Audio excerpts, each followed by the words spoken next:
absolutely thrilled to have on the podcast today Miss Sheena Gao, virtuoso violinist, fashion designer, stylist, teacher, and a preeminent animal rights activist fighting for animal liberation and the end of the brutal dog-cat meat trade. Sheena was born in Nanjing, China, and was raised in Shanghai, China. She has worked with a multitude of animal welfare groups over the years, and namely Animal Hope and Wellness Foundation, Vanderpump Dog Foundation, and today we're going to talk about some lesser-known groups in China, and one of those is named 812 Faithful Dog Rescue, that's located in Beijing. And we also have a special dog sanctuary located in her native town of Nanjing, China, which is called Ping An Ah Fu, which means peace luck. So Sheena is also the proud creator of the very popular Facebook group Mercy for Chinese Dogs that you started many years ago. And I'm a proud member, of course. Yay! And you also, I realized you are the one who started the group for alumni of Animal Hope and Wellness Foundation, which is a private group for those who have adopted one of these dogs from the Yulin Dog Meat Festival, from the dog meat trade, from Animal Hope and Wellness. So you're hard at work, girl. So welcome to the show, Sheena. Again, everyone chip in just a little bit to help this whole movement out. No, you have a big heart, and we're so grateful to have you on the show because you are native Chinese, as mentioned, and you're the best person to talk to about shining a spotlight on these local rescue groups out of China because they obviously need our support. And so we're going to talk about that today. But before we get into all those details, I always like to have a little bit of a background note on our guests. So I know you were born in Nanjing, China, and you were raised in Shanghai. But what was it like growing up for you, like back then in China? Were your parents very progressive? I know you're a violinist. What was it like? Well, you know what? I'm the only child. So my parents are professors of architect in China. So they have really strict with my upbringings, teach me everything I should be learning. They teach me like calligraphies, even like swinging, like riding bikes, so everything they guided me through learning. But also because my parents are both working professors, so I grew up with, like a lot of Chinese kids grow up with their grandparents. So my grandparents, my father's family was in Shanghai, so I grew up in Shanghai. So I love Shanghai. It's one of my favorite cities in the world. It's beautiful. Yeah, and a very international. Used to be colonized by Europeans, by Americans. So all the architects and everything, even the culture, are very diverse in China, in Shanghai. So that's I enjoyed there very much. And what about pets? Because I know in China it's not a popular thing to have pets. Actually, it's only become legal, I believe, only in the past 10 years. Is that possible? Yeah, well, back in the days, China's really poor country, so didn't have much. You can't even feed yourself. You get tickets to get food. Your own family, each family has its own limited amount of food. Even back then, when you eat meat, you certain meat tickets, or rice tickets, or everything. You max that out. You better not eat more. Right. So, let alone having a pet, it's unheard of. Even have that. But then there were still cats here and there. Dogs is much more involved. So there weren't many dogs as a pet at all. So, but they started having pets as dogs after I left China. I already started living in the U.S. And I wasn't aware of China dog meat trade at all. I know. Just 5-6 years ago. See, I mean, another example, because I interviewed Suki Su, who's the director of the Animal Hope and Wellness China shelter, a native Chinese. She had never heard of it until she actually moved overseas to study, and she heard about it, about the Yulin Dog Meat Festival on a BBC documentary. So A lot of people are surprised to hear that because it's not as prevalent as we might imagine, you know? Right. So. It's a not well-known form of food, so-called, in the market. You can just buy. It's a specialty food. Right. So that way, you have to really search for it. I don't even know where you can even buy them. Grew up in Shanghai or Nanjing, and I've never seen it. I've heard about it. I've heard people eat dog meat, and I have no idea where they got it. So, oh my God. Yeah. But now I think I guess over the years it might have become a little bit more commonplace in certain parts of China. As I understand, it's more in the south, and also there's a part in the north, like across from North Korea. So that's Harbin. And there are certain regions, provinces where there's a lot more dog meat, but it's not all over the place, you know, so. Yeah. More prevalent, like the 5 different regions, like near Guangdong, Guangxi area, Yulin area, and then near Korea, which their dog meat is actually a true market. They grow, they need them to sell them for meat. Yeah. Most Chinese there's so many strays. All the dog people would just go out and steal other people. They don't farm dogs, like South Korea does. And actually, I had Jill Robinson of Animals Asia, and she's the one, they did basically a 4-year investigation in the dog meat trade in China, and they found that, you know, basically there's virtually no dog farms. That's something that they did away with because there's so many strays. And it's a lot cheaper. At the end of the day, it's much cheaper if you steal a dog than you raise it and you have to vaccinate it and, you know, all that stuff. So that's good that you corroborate that. But you didn't grow up with a family pet per se, but when did your love for animals begin? Like, when was your first experience where you realized how amazing animals are? Well, you know what? So it's kind of like it's always there in your heart, right? You always like when my family buy in China, you actually get live animals to the market and you kill them at home. It's so-called fresh. Oh.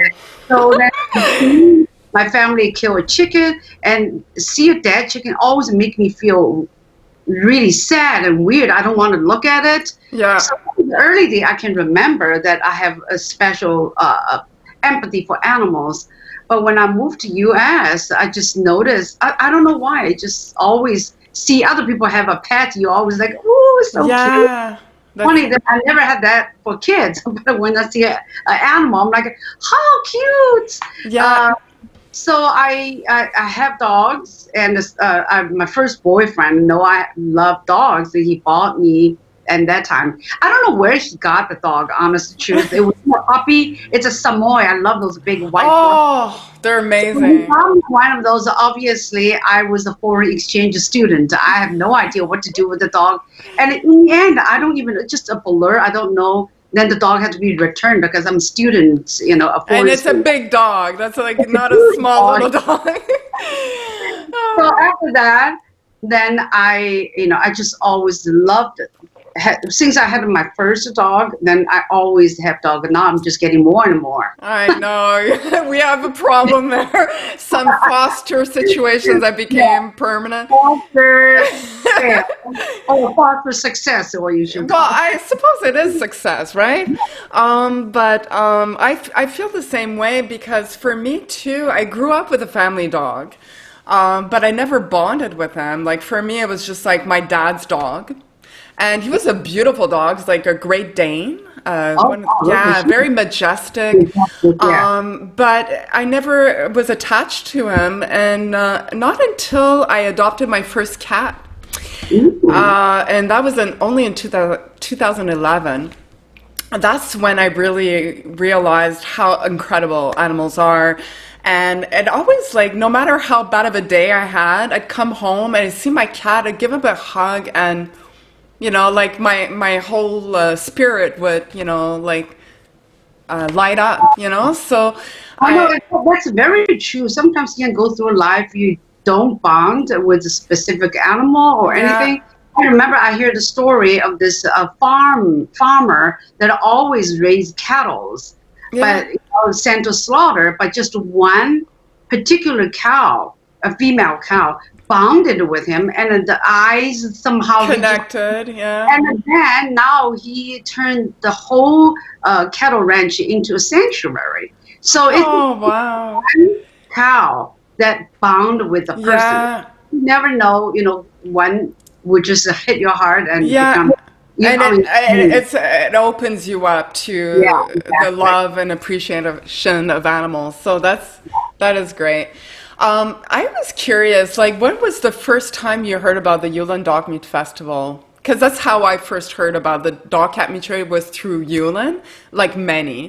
And I am curious to know, like, who told you about it? How did you hear about it? I actually saw on Facebook. So one day I was just scrolling, I think it was 2015, and I was scrolling, one picture come in my vision. It was one dog, the guy was holding on with the neck, and the one from Yulin, my friend, which is animal rights activist and producer, Alec, he on his Facebook, and I couldn't believe it. I was like, no, it's not possible. I never even heard such a. But I couldn't watch it. I couldn't look at it. I was freaked out. So then I did a little research. I found out it was true. China does have this called the Yulin Dog Meat Festival. We don't know at all. I have no idea. No. Massive. We don't seem to communicate. Back in the days, we don't have social media. So it's even worse.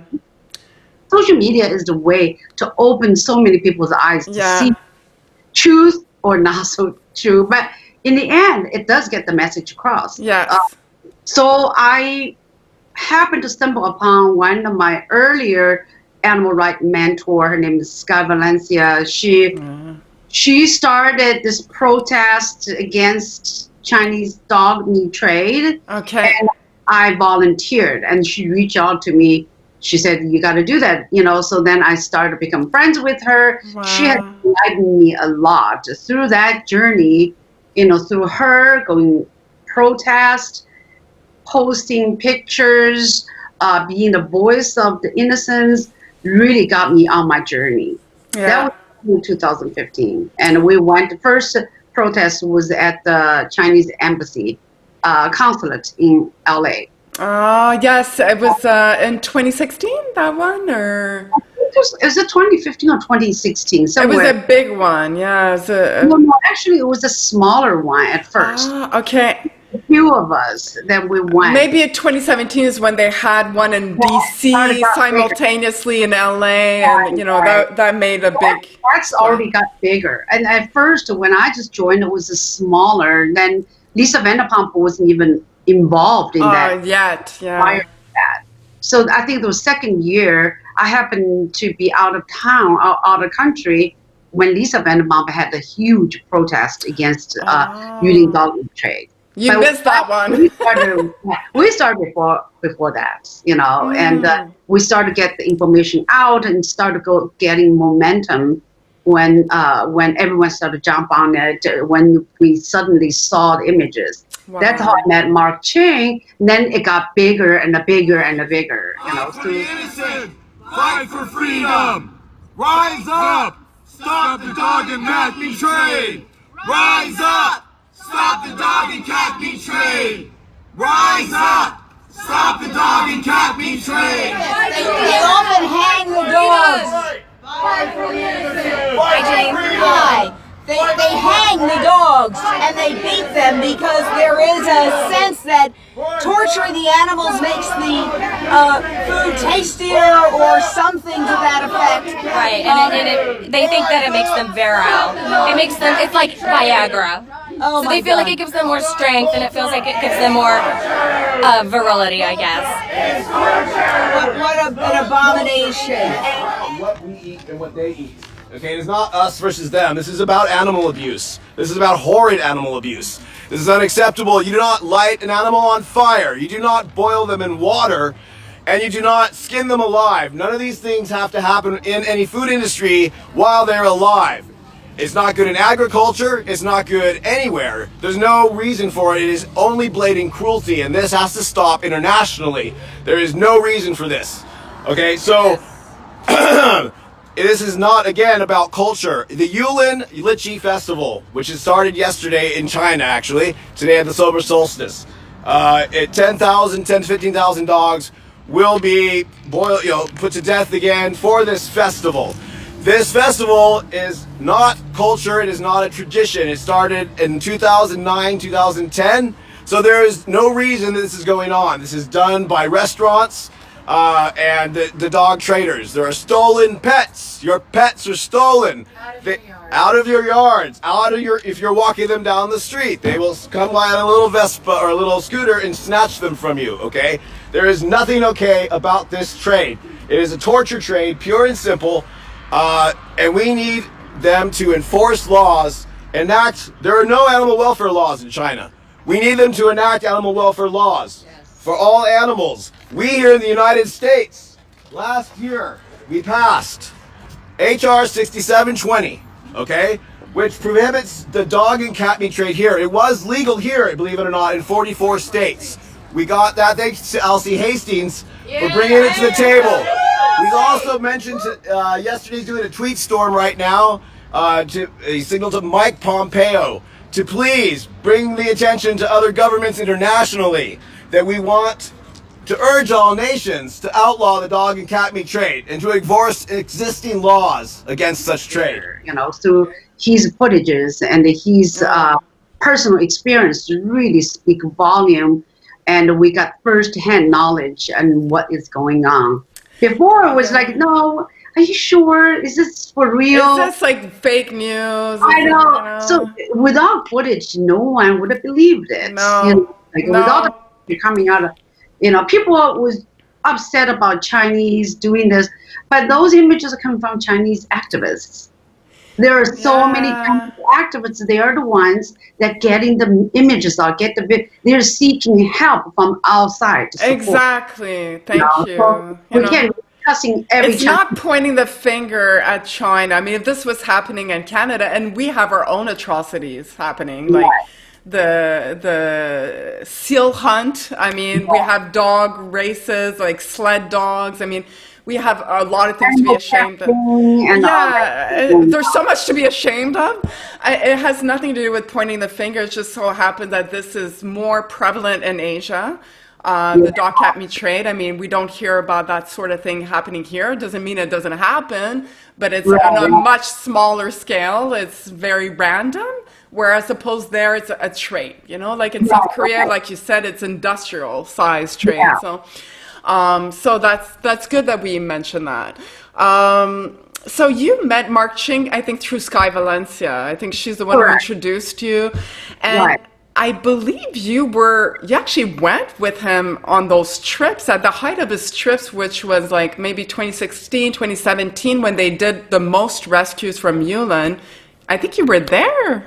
Is that possible? No, I didn't go with him. I think he had some other people volunteer to go there. There were one there. It was very, very challenging for a lot of people. They could not handle it. It was a tough job. Or just crying, end up like it wasn't as productive when all the people went there. They're not mentally prepared to see. Mentally prepared to not able to save every single dog. It's hard when you see dogs that you could not save. Absolutely. And if you want, the other one's going to get killed.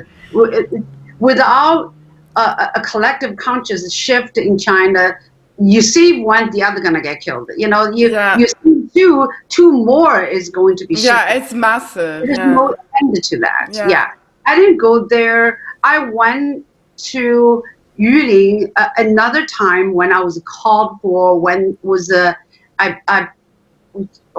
have to look at the dates. It was one of the biggest rescue in China, being stopped at en route to Yulin. Right. And all the Chinese activists went there. And it's a big truck, that was stopped. I think it was like over 1,000 dogs.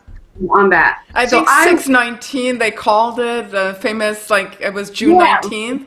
June 19th on that day. Probably 2017, or I would hazard a guess. But were you there alone, or like did you go with a group? What happened was when a lot of animal rescue groups went there to take dogs away because you have so many dogs, right? Yeah. So a lot of them are really ill because when you ship a dog in the hot summer days, they're sick, they're ill, they're injured, they're just crushed, broken legs, and distemper and all the illness. And so a lot of rescue from local rescuers and to international rescuers all went there. They all take I will take 200. You will take this. Okay. They all shared the duty, I guess. All right. Yeah. But end up there was 300 left, and 70 to 80 very ill dogs. One has like a really bad cancer. End up in the local clinic, vet clinic. And they reach out to me to see if I can go help them.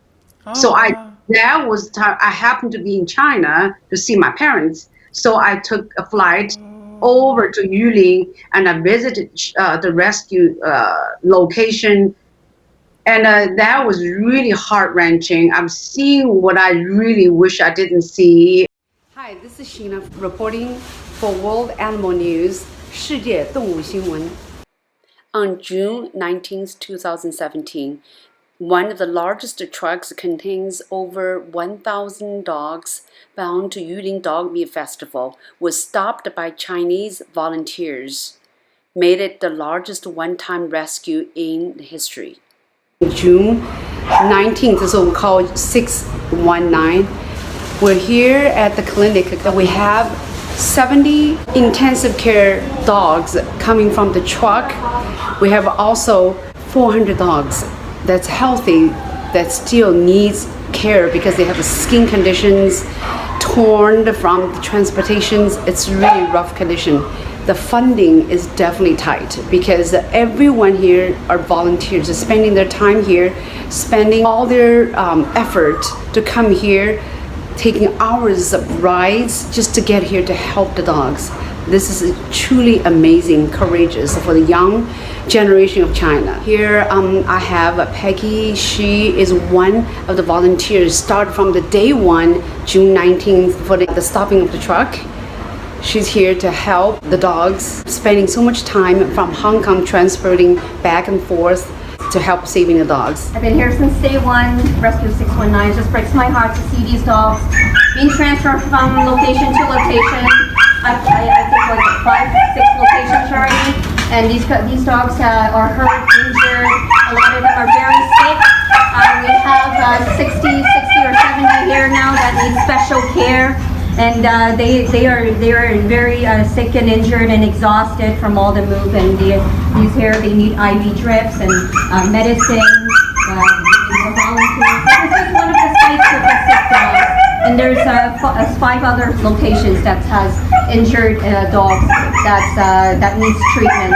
So we have vets here that's working around the clock trying to give these dogs special treatment.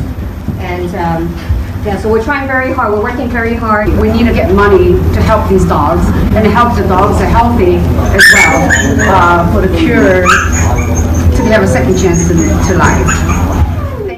Major eye infection, and the dog is so sad. This one said it doesn't want to eat and drink.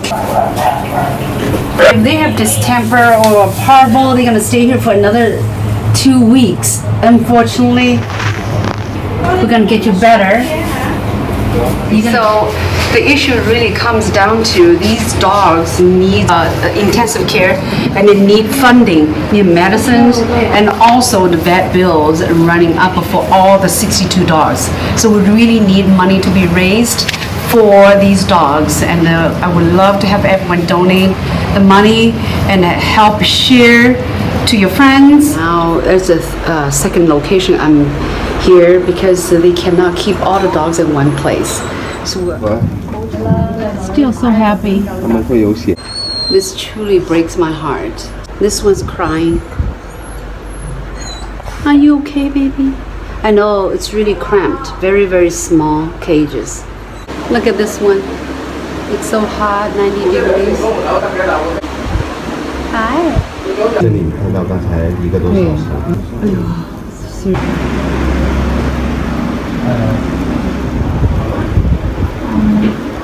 Yes, always licking me. Bus came in this morning. So Are they like local people? From Shenzhen. Shenzhen. Again, from the the online community, all youngsters, 20s, millenniums. They're all band together and they want to come amazing. back That's our weekend. future. Yeah, and the to make the Guangzhou change. community too. The youngsters, like it's just so amazing. They work through the night. They don't sleep. You're gonna meet this young guy. He's 17. He's from Taiwan. He flew all the way from Taiwan to come here to help. Oh, That's wow, an example. that's There's many of amazing. them in there. This is great. Yes. Volunteer. Should be a shuttle full of volunteers in there right now, which we desperately need. There's a that's lot of okay. dirty trays. Dog need water. There's quite a bit of dogs in there, 200, 300. So more volunteers, the better. Do we have any vets here? Yes, in the good section, we have around 5 vets today. This young man, 17 years old, he flew all the way here. There's 6 of them, the students, they're all together. They came from Taiwan and they saw on internet because dog and cat meat was banned in Taiwan. So they found out from internet and they came all the way to help save the dogs from Yulin. Why are you here? 为什么要来？做以自己那种爱心不好的。 This is because he has such a compassion for animals and for all the dogs that are suffering here. 谢谢你啊。The young generation is the future. They're coming here. They love dogs. Such an angel. With all that pain and the suffering, just so much love. Okay. So that's here. Oh, these are the sick ones. Oh, they have a schedule where they have a routine where they will walk the dog. Okay. So this one's out. He's really sick. Yeah. Is that what it is? Poor babies. Okay. These are the young people of the future of China. They are working 24 hours at a time to care for these dogs they rescue. The butcher's market. They would not even allow anyone to go there anyway. You were there to see the dogs that had been rescued, but they were in horrific conditions. Yeah, they were in the cages forever. They don't even get out in a 70, 80, 90 degree, 100 degrees. And they would just pee and poo in the cages. And I went to the clinic and I raised money for them through Mark Ching. They set aside a separate account. Okay. I go through Katie Clary, it's a foundation to raise money. World Animal News, they have their organization. So we raise the money to save these animals in the clinic, but they keep getting recontaminated. And you have many dogs locked up in someone's home. They were doing surgery on them. There's no anesthesia. They're so ill. I visited the location. I visited the big rescue location. Yeah. And in the end, these dogs would no one to take them. And that's the problem. The problem with this is also the animal rescue situation. No one trusted anyone. So what happened was with the dogs, Miss Ha, Ping An Afu, I reached out to her and said, Miss Ha, please, would you please take those 300 dogs Yeah. that are remaining? And then all these ill dogs in the clinic, I reached out to Mark Chain. Is there any way you can take these dogs? Everything's settled. Mark Chain said, bring them on, bring them to our foundation. We'll take care of them. And then Miss Ha said, yes, bring these dogs and get these dogs there. But the rescuers refused to release them. They didn't trust the other ones. They said, Miss Ha's got too many dogs, and plus the trucking from southern part to Nanjing, there is a little bit of distance, right? Right. So we had to go through that. They thought they wouldn't survive. Because Mark Chin is a foreigner. They didn't like him. The application, he bought dogs. But at that point, I would have paid to get these dogs out of the slum, Yeah. It is like a really tough moral decision. It's a dilemma. Yeah. Am I going to save these 400 dogs, or am I just to walk away to prove a point? I'm not going to give the butcher the money. Yeah. No, and you highlight an important point because so much so many people criticize those who pay for dogs, and I understand by principle why it's a problem, because when Mark started going there and paying for dogs, then obviously the butcher's like, oh, okay, you can make money. They raised the price of dogs. It became a hot commodity, if you will. So by principle, I understand why it's a problem, but no one has any idea how you would feel seeing a dog that's dying in front of you, and your only opportunity to save that dog is to pay for it. I think most of us would pay. I think.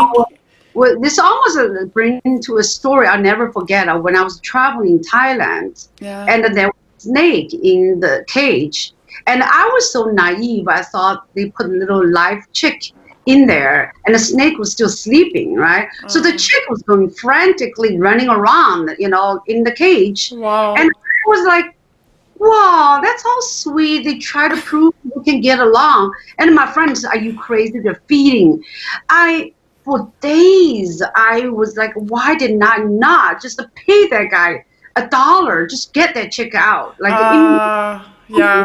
But that doesn't really save the problem. But in my own conscience, I did something. Yes, So when you're in the situation, it haunts your soul. Yeah. When you have all these dogs looking at you to say, I'm being boiled alive. Help me, yeah. It's really hard. And then I can understand why, the people say you shouldn't pay for it and drive up the price. Yeah. So in the end of the day, it's never accusative of what others have done. Ask yourself what will soothe your soul for what you've done. Absolutely. And it's, I always have an issue with the people always criticize others. You should have done that. You shouldn't do this. I will do this. But let's not criticize other people for what they do their best in their heart of hearts. Yeah. This is the best for them versus, criticize others, So, especially when that criticism comes from people that do nothing. You're like, what are you doing? 90% By the way, what are you doing except keyboard, keyboard working heroes, keyboard heroes, Yes, we have too many of those people, but it must have been horrific what you witnessed, and you were there like. I would go there to crying. One of the rescuers that actually got me there told me they have to move the dogs from location to location because the police are coming.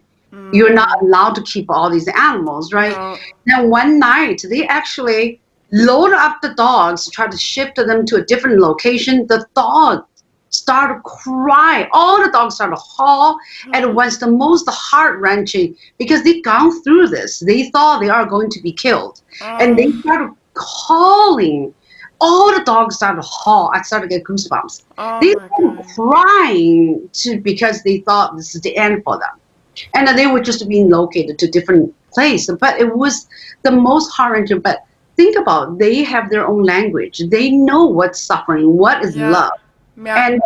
And for anyone to go save them and not able to save, it's the most heart-wrenching thing. And I visited the little vet, and it was terrible. I mean, even with paid money wouldn't help because that vet was corrupt as well. He only just collecting money, and the dog's not being cured at all. And when he just wanted to make money.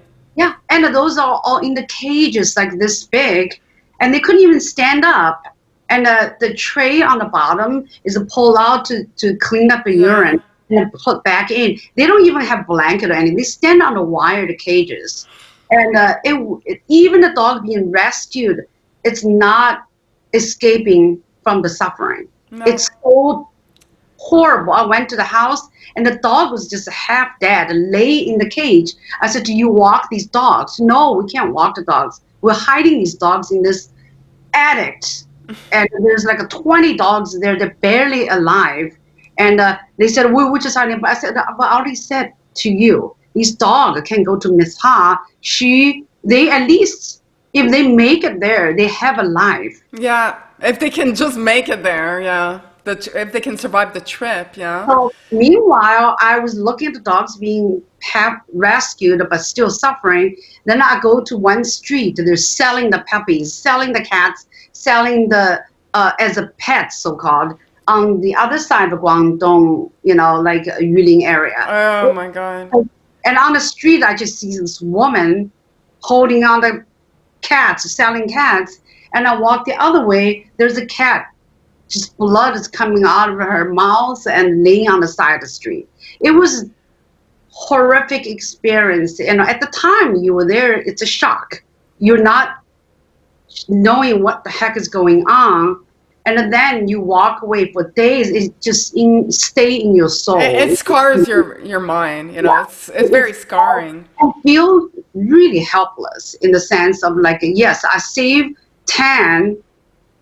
It's the lucky dog. Yeah. If I brought them to U.S. and then they get adopted, but then 10 more. It's just no end to that. If the count Yeah. Because at the end of the day, it's like you can rescue all the dogs in the world, but unless and until there's actual legislation that is banning this altogether and enforced, because now we've seen some progress. We'll talk about that a little bit later on, but rescue is, that one life save is a victory, like obviously, but it's not a solution to the problem. The problem has to be dealt with, directly, and the only way it's going to work is, over time for people to change their mindset towards animals, to recognize that they are sentient beings, to appreciate them for who they are.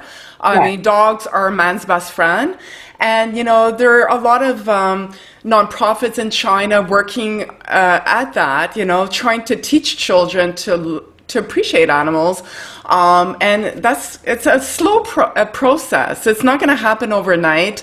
Unfortunately, we're not very patient, but it's not going to be fixed overnight. And certainly, like you said, it's such a massive problem that you can rescue 10, there's 10 more that are going to be slaughtered. It's just nonstop. It's a rotating, vicious cycle. It's the progress in China. It's the progress of the economy. The economically started getting better. Yeah. People are having more money, disposable income. Now it's being it's always showing status. Like, okay, now I have a nice, expensive purse. Yes. It's very well known in Asia, in China, right? Yeah. But now animal become accessory to these people. Oh, look at what I have. I have a little dog, little Pomeranian. In the sense of it has but if I don't like it, just like a purse, I just discard it. I go buy a new one. Yeah, Its mindset is still the same way that okay, I don't want this dog, then I'm leaving. Oh, I just had a baby. Oh, no, I don't want the dog anymore. They just send dog out. Oh, worst part, just ditch the dog in the street. Or if you have a little bit of heart, you will see if your friends will take one. Or go to Miss Sheena to say, hey, you know what? Drop at a rescue. Yeah. But for the most part, here goes dog. And another issue in China is like there's such a transient situation. The major cities are developing fast because all the workers are come from outside major city, which is all the farmers who want to seeking for better life coming to the cities to working as construction workers, doing the pedicure, manicure, or nannies. So they only live in the city a certain time, and they get their dog. As soon as the holiday comes around, or they just decide, I don't have anyone to watch my dog, here goes the dog in the street, and then they go home. So they left so many at demolition sites with so many old buildings being demolished and the new buildings being built. Every demolition site, you will see 100 dogs to 200 dogs being abandoned just there at that site, and the owner moved away. So I also help. We called a name called China Dog Rescue, and I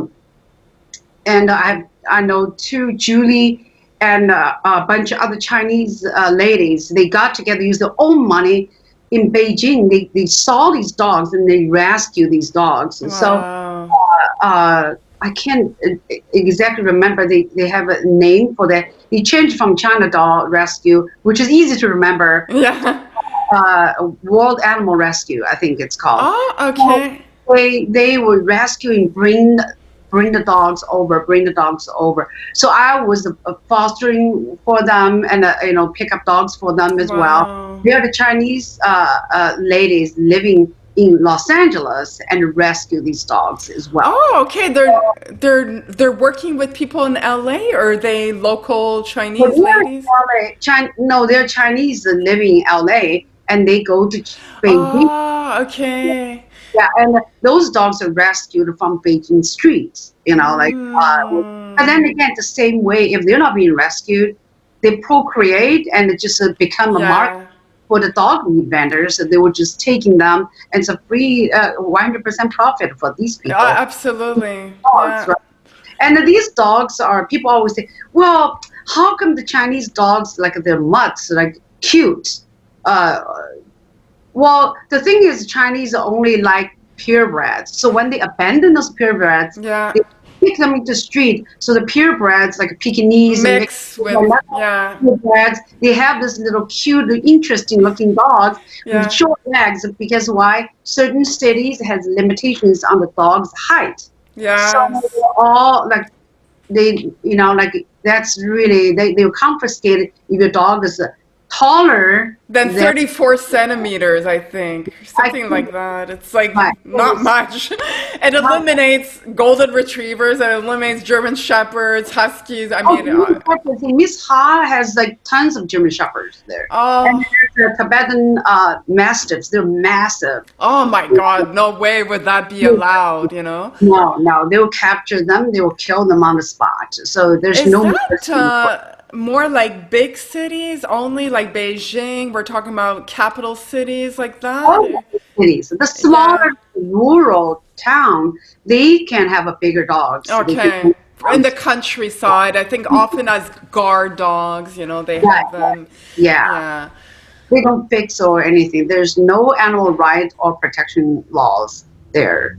No, and still to this day, as much as we're happy about some of the changes that have taken place in China, I mean, namely Shenzhen and Zhuhai have both banned the dog cat meat trade, and not just the selling of dog meat, it's actually the consumption, which is great. That's what we want, But there's still no animal welfare laws, and that's another reason why, some people were criticizing us, I'm talking about me and other dog cat meat trade activists over here, from encouraging adoptions, like overseas adoptions of these dogs, but they don't understand that if the dog stays in China, they are at risk, they could be... They're not adopted. Adoption is very, not a popular thing in China. And like we just mentioned, the size of the dog is very specific. So that dog could be purebreds needed. They only want a purebred. They don't want. That's it. And so but not very often at all. So it would be a risky proposition to leave a dog like that had been victimized, because he could be dog napped again and put in the slaughterhouse. So. That's a big reason why we want adoptions from foreign countries, and that includes Europe, the UK, Canada, US. We all can play a part. We also have a lot of more resources. Like China is progressing, but still there's a long road ahead. And some of these countries that have a dog cat meat trade, like Cambodia, there's a lot of poverty. Over there. Cambodia, Vietnam, that's even worse. I mean, I remember I talked to Mark Ching before, and in Cambodia or in Indonesia, those markets. Is it called Tamahan? I can't remember. Tamahan market. That's in Indonesia. Extreme market. They torture animals. Yeah. So to Mark Jin, he said he has obviously talked to different vendors. Well, at least, in China or Korea, there are fights against that dog and extreme markets and things like that. In like Vietnam and in Indonesia or that's not even there. That they don't even register conscious, like thinking that's wrong. No. They have no remorse for what They do. have no Much empathy. longer wait, to get these people to change. We have a chance for China and Korea to change. Yeah. But much harder with Southeast Asia. They're law. Yeah. Because it's a lot of corruption. In Vietnam and Indonesia, people often have their dog, their family pet stolen at gunpoint. This trade is run by criminal gangs, and there's imminent danger, and people's lives are at risk if they want to fight this. And the government is often in their pockets. I mean, there's a lot of corruption. Right. Yeah.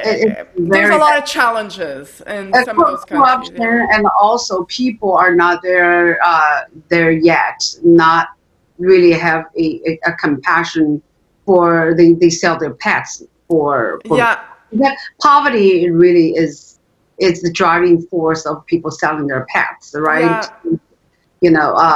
So I can get some money off of it. Yeah, it's just they don't recognize them as family members, like for them it's like something that they can dispose of. It's more like an object than a being, Yeah, that's true.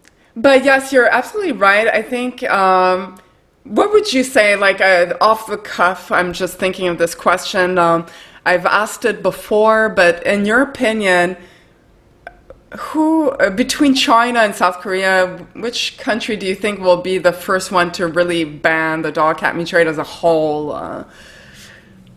Are you more hopeful with South Korea, or, each country presents its unique challenges. Right. Like China, part of the problem is that it's a communist regime. So even though the population can be against something, unless the government endorses that, it probably won't come to fruition.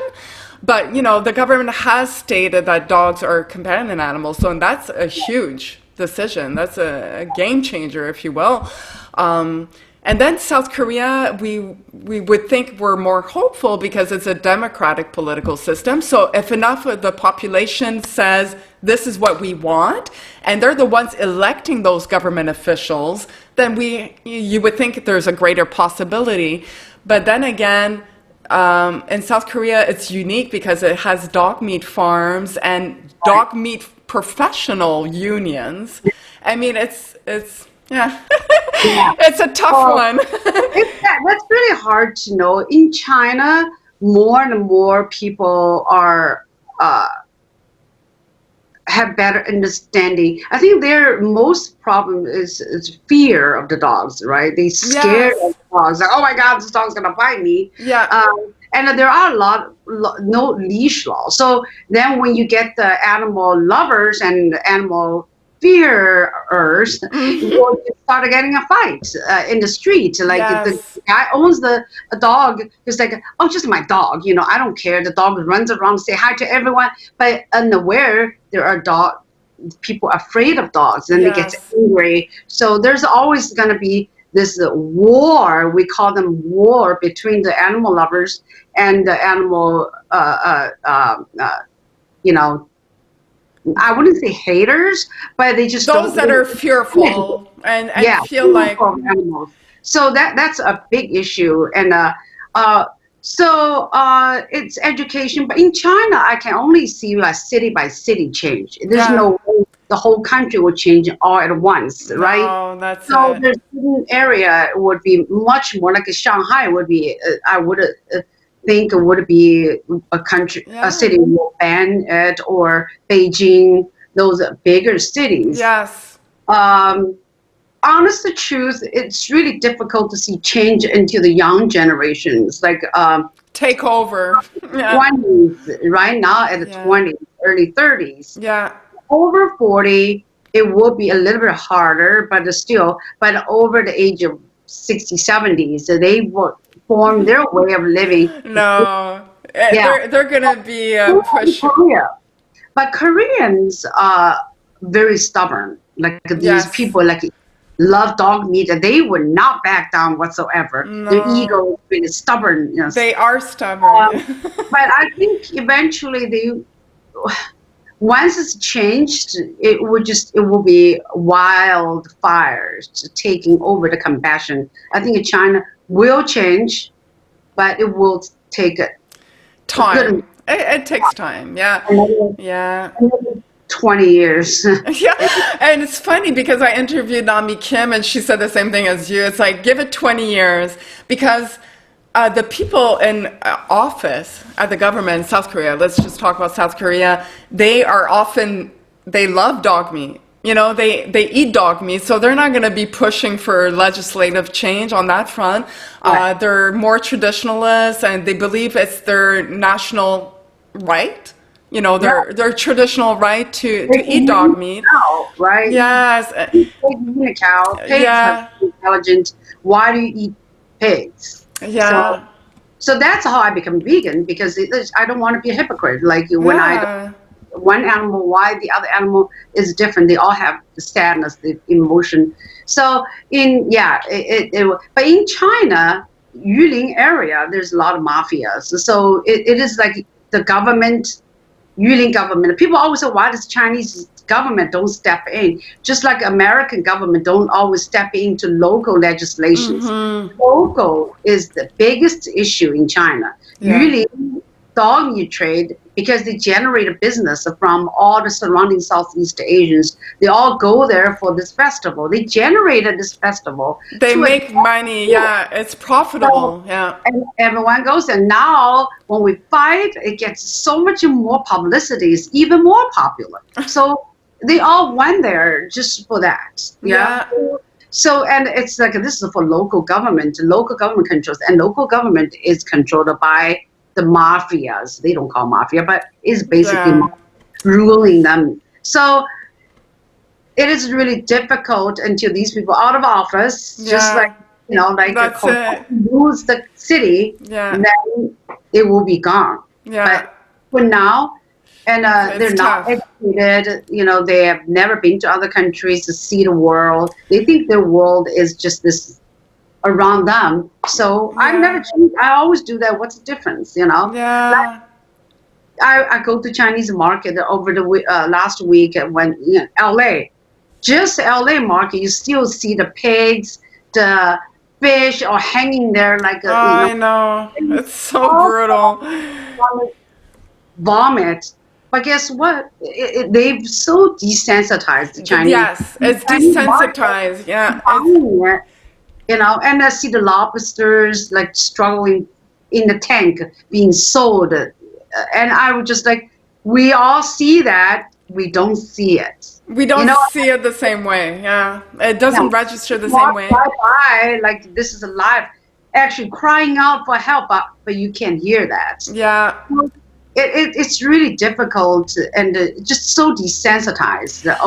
And therein lies the problem. And often we're like here with our own little lenses or maybe rose-colored lenses. We're looking at the problem from like, how can they not know that this is wrong? But imagine being born and raised in a small town like Yulin.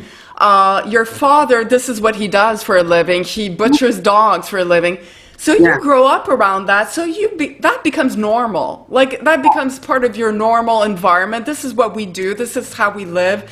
Animals are there. They're a commodity for us. And that's it, you know? Yeah. So I can imagine if I was born and raised there and my family, this is what they would do. Well, obviously, I wouldn't have the same perspective as I do from my own little privileged life, you know? Exactly. You will see the little goat on the street. Oh, the next day being butchered. Oh, okay. You know, a dog. It's what happened. It's what happened.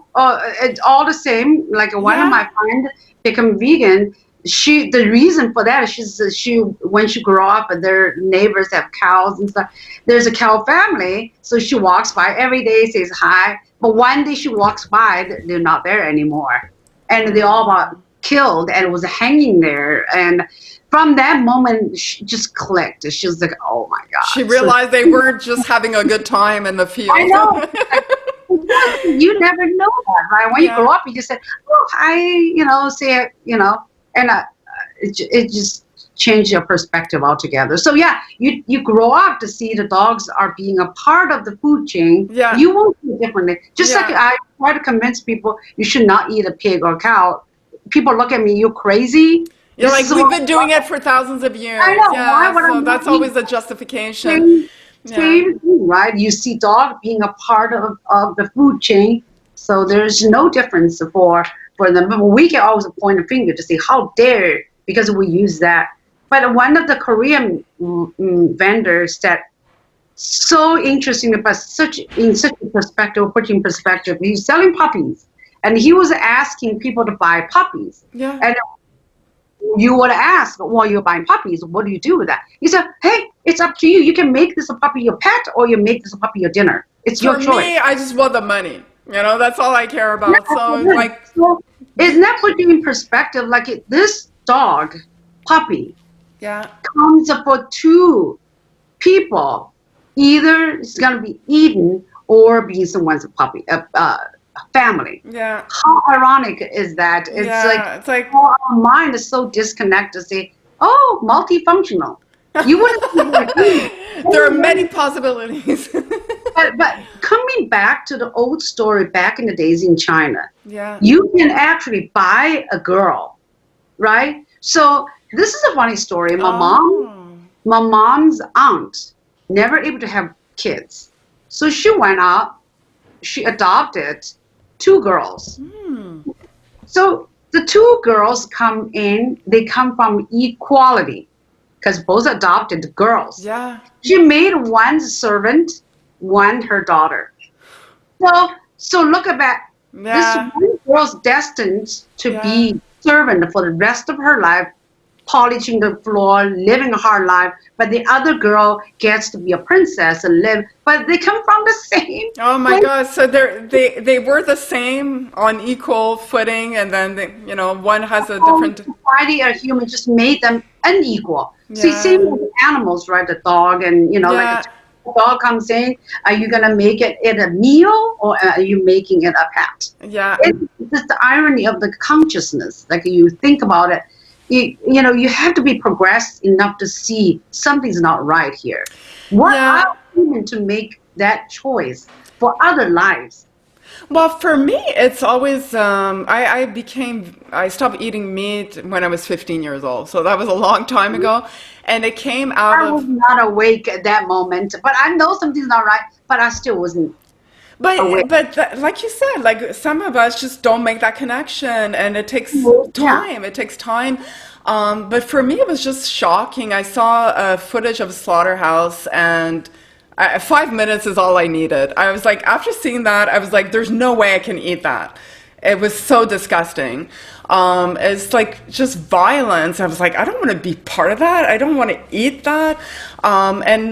And so for me, it was the awakening, that moment. But for some, it takes longer. And at the end of the day, my motto in life is do unto others as you would have them do unto you. And so I'm imagining if my life was a cow, like I was born, in a different life, I'm a cow. I would not want to go through that kind of pain and suffering. So you have to extend your compassion to other life beings and stop seeing humans as the predominant being that's superior, that's entitled to all these things, yet other life beings like animals don't have those rights. I mean, I don't believe that's true. We are not as intelligent as we think we are because we're running ourselves into the ground environment-wise and all sorts of things. And we're the worst animals around. Yes, we're the most destructive species. Yeah. I mean, it's hard to argue with that, And so I think you have to appreciate animals, and they have their own intelligence, and it's incredible. I like their life. They have their families. Yes, they have families. They have emotions. Yeah. Right. They cry when they are being slaughtered. So it was just not right for anyone, But it's the key word here is empathy. Yeah. You have no empathy for other, meaning like put yourself in someone else's shoe. Yeah. Walking mile in someone else's shoe to understand that extend beyond human. Yes. All intelligent beings. You walk a mile. I remember there's one little white pig. They have a picture of like, oh, he goes to the temple. He fell off the truck. He went to the temple to beg for his life, right? So they all cute, but to them, like a moment of like, oh, what a cute pig. But then they eat the pig for lunch. Oh, the irony wasn't that in Canada, there's a fireman to rescue all these little piglets in a fire. Do you remember the story? No. He rescued all these baby piglets from the fire, and days later, the owner cooked all these pigs and served the firemen to thank them. What kind? Yeah, so you have a moment of clarity and then it's all gone. Morbid, right? Yeah, that's crazy. Mind. Oh, I didn't hear about that story. Oh, yeah, it's famous on the news. It's Canada. You should research on that. It was so sad. It was many years ago, or? No, I think it was last year or the year before. It was really recent. Yeah. They have pictures of the pigs. They're like this little. Cognitive dissonance, I think is what we call that. But yeah, so I do want to, I know like, okay, so we're about an hour in. Do you have another half hour at least? Oh, yeah. Today, I have all time for you. Oh, lovely. I love you. Okay, so we talked about, like your work with, Animal Hope and Wellness. I mean, I think you've fostered some of their dogs and that sort of thing. But also you work with Vanderpump Dog Foundation. And can you tell us a little bit of what you did with them? I started. Well, it's kind of funny. It's all come around with the Vanderpump because when we're working on a project with Vanderpump, John Sessa was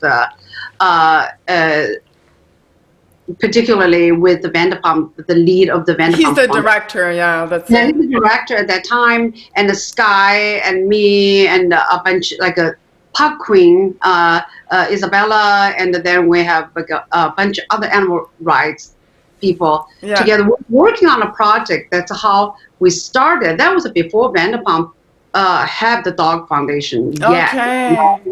Prior to that, and we worked together on a project, and that's how I met Mark Ching. And he told us the story. He was one of the member working on this particular TV project at that time. So I started to go to Mark Chin's foundation, and I was the very early ones. Like the first time, I think it was end of 2015. He has his first rescue from Korea. Remember Evie? Yes, I remember Evie from your video. You did a video. That was the first.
that was the first group that came from Korea. I fostered Evie, and I love that dog so much. I miss her, and I took her to TV and get her adopted to a family. So I was going there every single day, to help out when they were still in the back of their pet restaurant, which is their retail restaurant. Then they have this tiny little rescue room with all the dogs in there. It was super small then, and it got bigger and bigger. I was literally with him all the way till 2017. Is a wonderful dog. That's my first foster. She really touched my heart. She's someone's pet. You can tell from Korea. And she used to command in English. That's the crazy part. She had a collar when it was rescued. And then she was hiding in the corner, and when I saw her, and she went through a lot, and they find out she actually pregnant, and she was having, they actually fixed her and aborted the babies, and then she broke her little toe, so I said she can't be there, so I just took her home, and I loved her so much, and that's the journey of like a fostering other.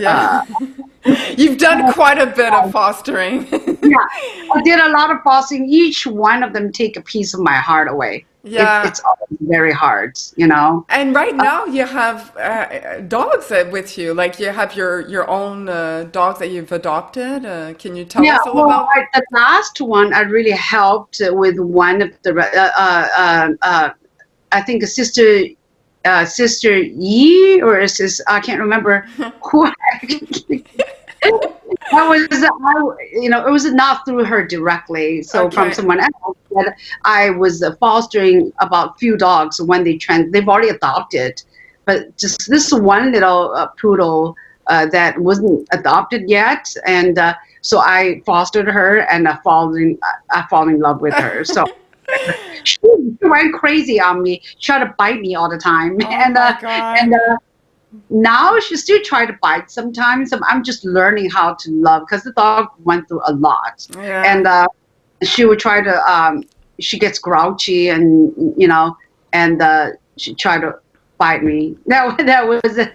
But I took her in, so now she became my permanent family. Now I have 3 dogs.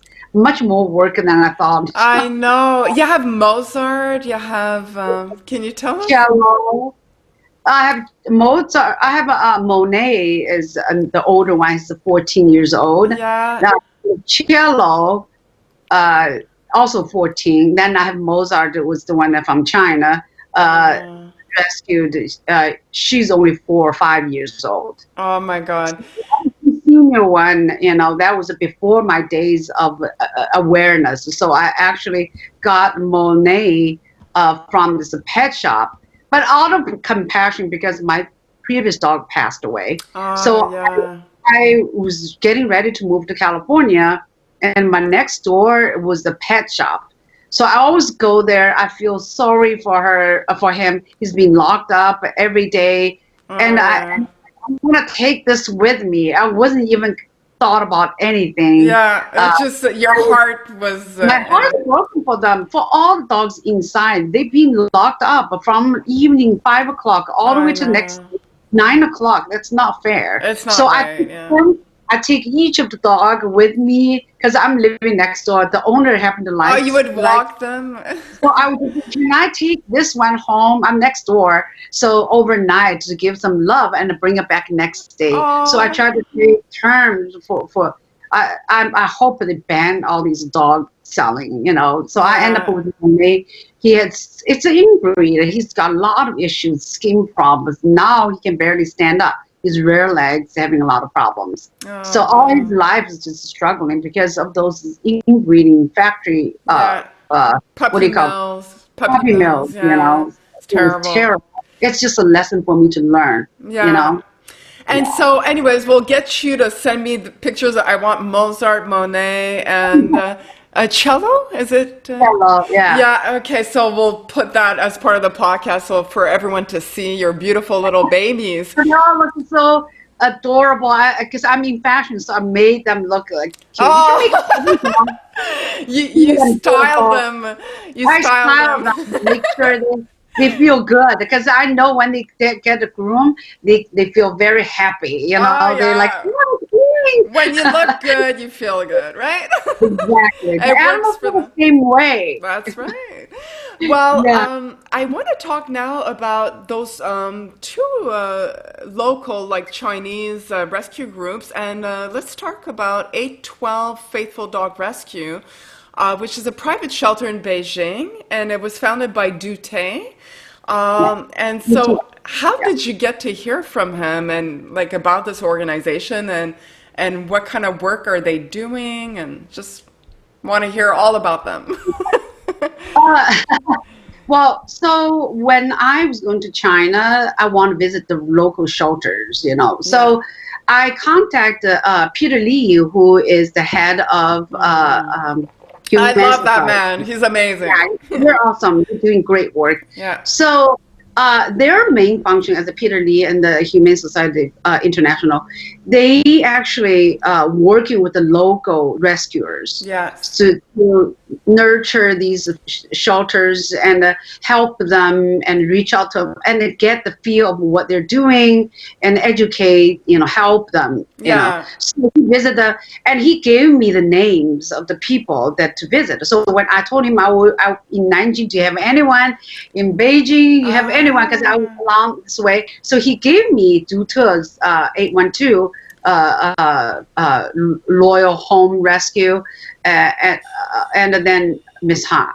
Yeah. And there's another lady, now I can't remember her name. It was also in Beijing. She's a professor, and she retired and she started her own rescue location. So I actually went to another one, but I didn't put the video together to do a video.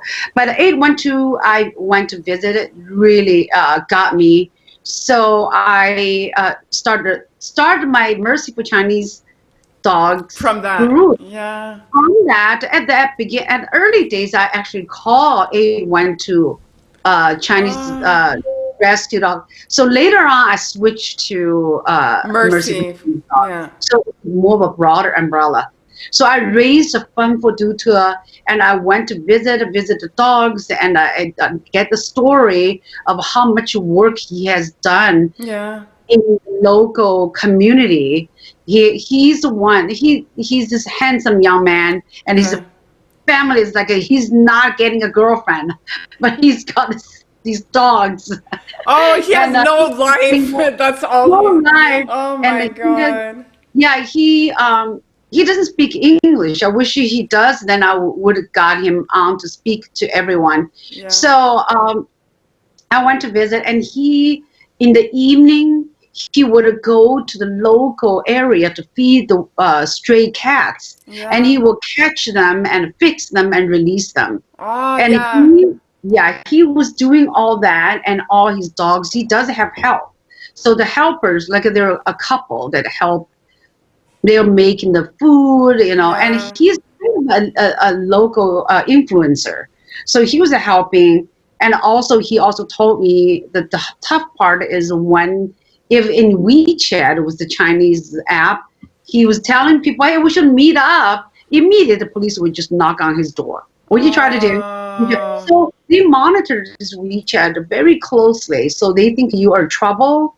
And one time he has busted this a man. He's very sick. He abuses cats, torture cats, and kill them. His mom and sister actually help him bury those cats. Then he tortured and dissected. Oh my God. But he reported to the police. The police just let him out. Can't do anything. But regardless, he's still doing it. He's a one-man show. He helps, and his friends was helping. But he gets really frustrated with the people dumping dogs and to his shelter. He has moved multiple times just because people complain about the dog park. If you have never been to one of them, yes, it's so excited, and then they start to have the It's symphony so going loud, yeah. so loud that you couldn't even hear anything. So the neighbors complain, they keep moving out or further and further away from the city. He rides his bike, and no matter winter time, he will get there. It's really hard. He really want me to help him to get some of the dogs adopted, because there's one dog, I think there's a Lily. She was such a sweet dog. She's handicapped, like a rare leg. She was like, is there any way? I wasn't able to get the dog here, so on wheelchair. But all this dog's life knows nothing but in the cage. The only time that people will let her out to walk around. That's why people say, well, why don't you adopt it locally? Adopt it. The dogs there living in the cages. That's a huge. But now we're gonna try to see what I can do. Maybe do a concert for Pug Queen. She has 100 pugs being just rescued, living in China right now. Need to be rescued to U.S. because these dogs are going to be slaughtered for meat because no one's going to take them. So some loving person are taking care of them. But guess what? Where they're living in cages. Yeah, that's not a life. They need a home. They need to roam free. But now there's coronavirus just halted all the people traveling, so there's no flight volunteers. The dogs are suffering, living in the cages, waiting for the moment. And Sally, and also have some of the dogs on their way. They've already adopted. Sally, there's another lady. She has a foundation and rescue as well. She was asking me, how can we get? She heard about it. Yeah. Just needs funding to get these dogs, or fly volunteer to get these dogs here. Yeah. I said, you know what, you probably want to work with the individuals to start a GoFundMe page to help. Every little money, a person can raise so much if you just save a cup of latte. You can help. No, that's right. Often people are like, oh, I don't have money to donate, but really $5 multiplied by many. Yeah. Exactly. So now I'm like, right now I'm not directly involved in any of the foundation per se, but I'm like as a consultant, like I try to help. They reach out to you because they know you and they trust you. Right, and I use the platform of Mercy for Chinese Dogs group. Yeah, I have a fan page, which I noticed fan page is not as active as the group. So I have 3,800 people in that particular group. Yeah. So use that platform to educate people, to show what we can do. That's the most. Now I expanded a little bit beyond dogs and all. Oh yes, you talk about all sorts of animal rights. Right. Even though the focus started with 812 was due to it's still doing the same thing, saving the dogs. One time someone called him, so one dog was burned, the whole body was burned, and then he went to save that dog. And that dog, I think, I don't know if I still have the pictures. The eyes couldn't even close; it just burned, terrible. God. But he took the dog in. I mean, funding is always the issue. What they do is they put their salaries into it. Yeah. So then that's their life. That's their job. Yeah. I'm putting money. I put all my salary for these dogs. Oh my God. It's frustrating as they heck. Have a heart of gold, but they need support. Obviously, there's no support, but there are kind friends and family members who will help, donating money and donating things. That's has he over the years? I'm just curious because he's in Beijing, which what would you say? Is there a prevalent dog meat trade in Beijing? There are dog meat. Restaurants, yeah. Smaller than Yulin or under the radar. It's not like visible. You don't see in the market. They don't advertise as much. The road, some farmers will actually set up the little like a stand on the side. They're selling chickens, ducks, then dogs. Yeah, that sort of thing. But as soon as the animal rights people in Beijing found that they were passing the information to everyone, they will go rescue these dogs. Okay, so there's a growing number of activists in China. Oh, yeah. Yeah, for sure. But so he has not run into issues with like dog meat traders trying to steal his dogs? No, they're very protected because what happened was in China, the shelter, the people live with the dogs, so they don't leave the dogs. Like here in all the rescue, not the rescue places. It's like city-run adoption places. Shelters. They don't have anyone there overnight. No. They just leave the dogs and they leave. Not in China. China, when you have a shelter, you live there. Shelter, you live with the dogs. Not they hire people to live. They themselves they have to work, right? Yeah. So they hire the local farmers, like a farmers they don't farm anymore. The old couple, usually a couple, they would live with the dogs. So they have little a room amongst all the dogs. So they would just go around.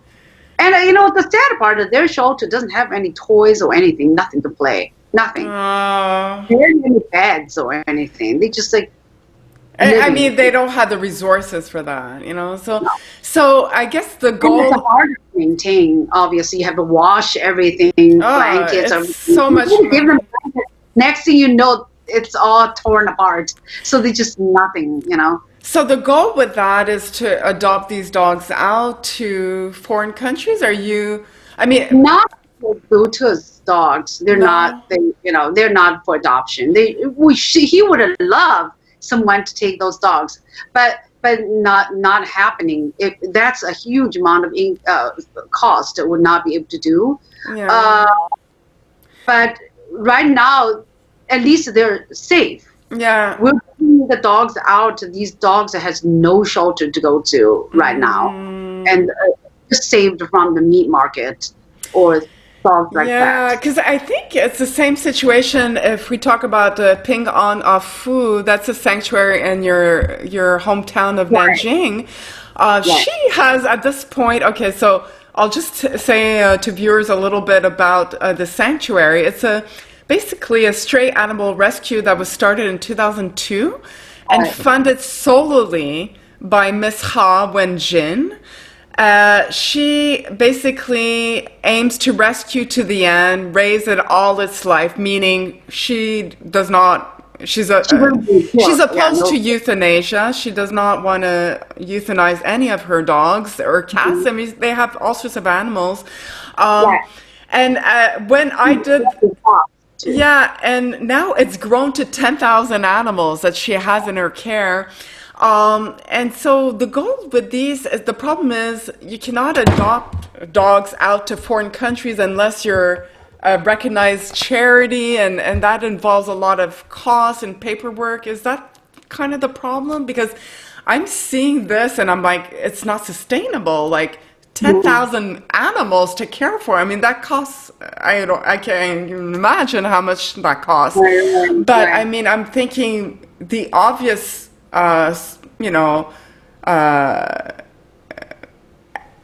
solution would be to adopt them out. Like if there's a rotation. Okay, so we rescue one dog gets adopted, and and so at least there's some. But what are the issues with trying to adopt these dogs out? The issue really comes down to Miss Ha doesn't believe in shipping dogs to other countries. She thinks America will euthanize these dogs. They will kill these dogs. So she said, America kills dogs. These dogs are not going to be killed. They are here to stay forever. So this is the one thing I've talked to her about. She doesn't believe in shipping dog out. The thing is definitely an issue because when I first visited, it was 5,000. I know. And it was like, but there's split into 3 locations. So there is a city location that's where closest in the city limit. There are a lot of smaller dogs that just intake the dogs because these dogs just being dropped off, or they're sick, they're ill, or giving babies or things. So they need close care. Okay, so that's. I can't really tell you how many dogs are there. It's at least like 50 or not more. So they have in the city limit. Okay. So then we went to police station. Police station has this really beautiful setting, like that's also separating the dogs into different sections. Okay. So these dogs are cared by, actually, this is a great setup. The police and Miss Ha got together. Oh. So police relinquished their duty to capture dogs. So they will actually call Miss Ha's team to say, hey, there's a dog needs to be rescued or taken in. They will actually send. So police station actually funding. Oh. That's about 1,000 dogs there. They are rescued from the police station. So police do donate money to them. So, okay, but so they corroborate with her and like so. That's that situation. So when I went there, police is there. The dogs are being cared for. They are in a pretty good condition. Okay. Well, I saw some of the pictures. It looks really beautiful. Like frankly. Yeah. There's a husky come to greet me. That was a police station. But there's another husky, and oh my God, they're just the most loving dogs They're ever. beautiful. Yeah. Oh no! So the police station. I think I wrote. If you see the video, it will see this is the police station. Okay. So the dogs are cared for. That's about roughly 1,000 at the time, and that was rescued by Miss Ha for police. So they're together. So police fund that. So but then further away, when the dogs cannot be adopted in the city center, Yeah. they forever be moved to by the mountain, the foot of the mountain. That's where their the base is at. That's where most of the dogs end up to. The countryside. So when the dogs got there, they're not adopted. Mostly. No. Okay. So they are. So you still have a chance to adopt. You're still in the city center, city shelter. So when they're there, they are separated by hundreds of dogs at each section. But each section has an older couple living with them to take care of them. Yes. And there is a vet. She walked me around in the video. Yeah. She actually is a nurse vet kind of a figure that she takes care of medical issues. So yeah, important to mention they spay and neuter them. So people at home. Well, in China, they don't spay and neuter all dogs. They select a gender. They will fix all the boys. Oh, so I thought it was the females. Or some fix all the females. Yeah. But females do surgery, obviously. Yeah. So then I think I can't remember Miss Ha. They fix boy or girls, but they do. But they do fix them because if not, you can imagine. We're gonna need to raise a lot more money. Yeah, they fix one gender. only. Yeah. Okay. Yeah. So now when I was there, there are one section. It was all the dogs rescued from Yulin. So that's I didn't get to there. I went up to the top and looked down. All these dogs were sleeping. Those on the far distance, those are all rescued from one truck that going bound for Yulin. And then I have just different dogs. The one I went in there, they usually allow people to go in the most friendly group.